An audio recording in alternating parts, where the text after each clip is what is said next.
and welcome to episode 5 of our Athletes of the Week special. This is where we meet the Jumbos who have performed exceptionally during the past week. This week, we're pleased to have with us senior pitcher Kristina Haghdan from the softball team and senior attack Bryce Adam from the men's lacrosse team. First, we're going to bring in Kristina. She pitched a 2-hit shutout against Williams College in Game 1 of the NESCAC Championship Series on Saturday. The Jumbos went on to win both games and therefore are the 2021 NESCAC champions. It's the 12th NESCAC championship in program history. Kristina, thanks for joining us. Thanks for having me. I'm happy to be here. So first off, you are our first softball athlete of the week since we've been doing these interviews, and we've been asking everybody just how great it has been to be back out there competing with your teammates during this spring. I am super grateful. I honestly didn't think I was going to be playing this spring, especially in January when cases were super high in Boston and in New England in general. So the main motive of this season is just being grateful.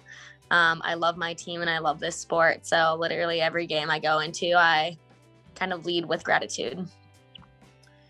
And then you were rewarded by going out and winning the NESCAC championship against Williams. Can you talk about, how cool it is to be NESCAC champions, especially in this challenging year? It's always a goal, and I think the team honestly has been working super hard. This past fall, we were still really committed to practices and all of that stuff. And honestly, I think it just goes to show like the dedication of our team and how much love we have for the sport, just because we were kind of practicing just to practice. We had nothing we were practicing towards at the time this past fall and also like the beginning of this season. We didn't even know if we're going to be playing conference games until mid to end March, I believe. So we were just kind of staying dedicated to what we love doing. And the fact that all that like hard work and hindsight paid off this past weekend was awesome. And I think the confidence of the team right now is really high. My sophomore year, we also won NESCACs, but the motivation was kind of like more underdog kind of fight that was motivating us. Whereas I think this year, like just the dedication and how confident we are and how hard that we've worked is something that we're really thriving off of this year, which has been awesome.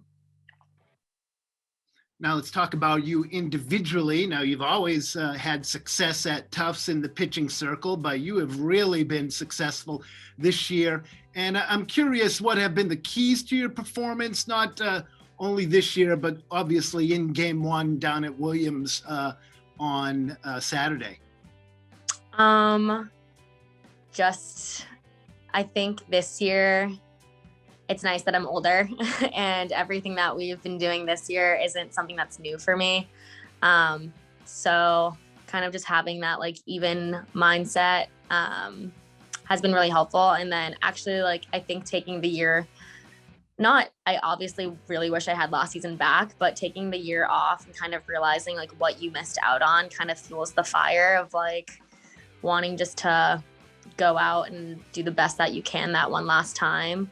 And I think this year has been really nice because we've been playing like without expectations since we haven't really known what's the next step.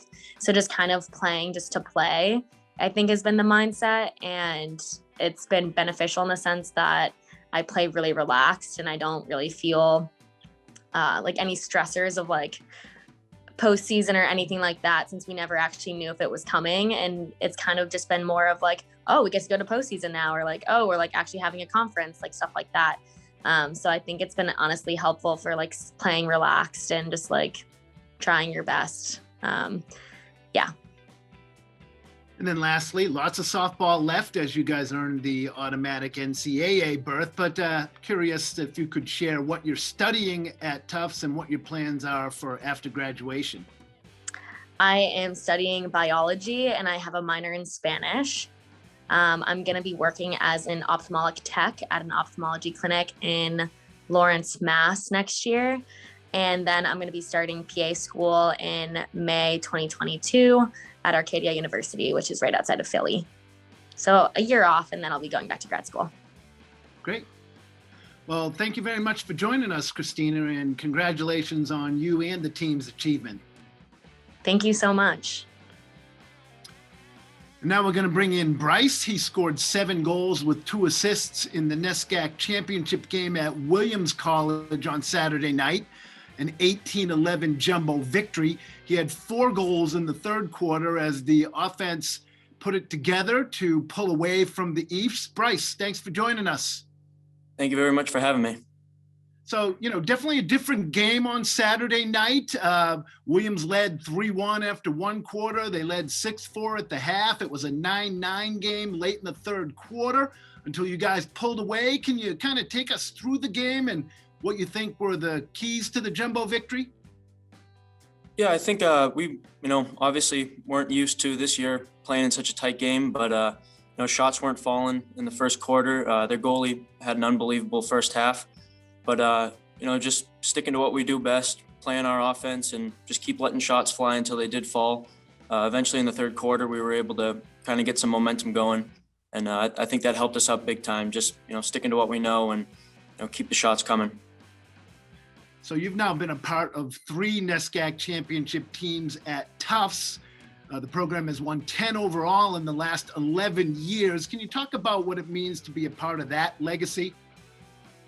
Yeah, I think that, in our program, our team culture and our program's history is something that we talk about a lot.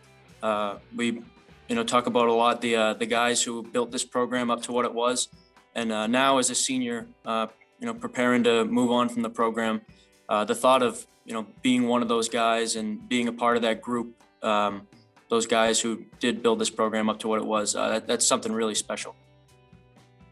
So you guys talk always about playing your best lacrosse in May, but it's been a different year with practices being different at the start and there haven't been as many games. Can you just tell us where you think you guys are at heading into NCAAs against Babson this weekend? Yeah, I think we're in a pretty good spot. Like most years, I think we're pretty well prepared. Weren't able to have as many tests this year as, the previous 15-game seasons, but we just kind of keep telling ourselves that everybody's dealing with these challenges. Everybody's, putting up with the things that we're putting up with. So just keeping our nose to the grindstone and making sure that we are ready to play our best lacrosse in these next coming weeks in May. So lots of lacrosse left, not trying to push you out the door, but can you share with us as a senior what you have going on post-Tufts? Yeah, I was lucky enough to land a position with Suffolk Construction at their headquarters in Boston. So this July, I'll be starting as a project engineer. I'm really looking forward to that. Great. Well, thanks very much again, Bryce, and congrats on you and the team's achievement. Thank you very much. That's our Athlete of the Week video feature for this week. Thanks for joining us. We'll see you again next week.